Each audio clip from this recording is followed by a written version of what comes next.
बरगढ़ जिला गाइसिलेटर सभाकवि गंगाधर मेहर 161तम जन्मदिवस पालन पंचायत समिति महाविद्यालय अध्यक्ष सत्यनारायण पाणिग्राही सभापतित्व हो जाइए। अवसर में अतिथि भाव में ओडिशा सरकार हस्ततंत्र और बयन शिल्प मंत्री श्रीमती रीता साहू जोग देइथिले। सम्मानित अतिथि प्रणय कुमार साहू गाइसिलेटर ब्लॉक एबीडीओ प्रताप सिंह नायक और मुख्य वक्ता भाव में अंचल महाविद्यालय अवसरप्राप्त प्राध्यापक डॉक्टर प्रमोद कुमार पाढ़ी जोग देइथिले। आम महाविद्यालय पंचायत समिति महाविद्यालय 161तम गंगाधर जयंती पालित हो जाइए। अवसर में आम अतिथि भाव में आमर महोदय मंत्री रीता साहू बयन शिल्प मंत्री से उपस्थित थिले एवं समस्त कार्यक्रम आमर तांकर तत्वावधान होता एवं आमर चेयरमैन पंचायत समितिर से मध्य उपस्थित थिले।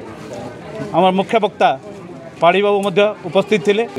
आजटा आमर पंचायत समिति महाविद्यालय गाइसिलेट के आमर मंत्री महोदय आते रीता साहू महोदय स्कूल आमर कॉलेज विभिन्न समस्या विषय लेकर आलोचना कराला और आगामी दिन में आम जी अनकम्प्लीट स्ट्रक्चर अच्छे से कम्प्लीट करा तार सागे सागे आम अनुभव करूँ गोटे ऑडिटोरियम दरकार गाइसिलेट मिनिमम 500 सीटेड ऑडिटोरियम खूब शीघ्र मान्यवर विधायिका तथा आम मंत्री पांठी जुगाड़ कर गाइसिलेट ब्लॉक पंचायत समिति महाविद्यालय गंगाधर जयंती उत्सव पालित होता।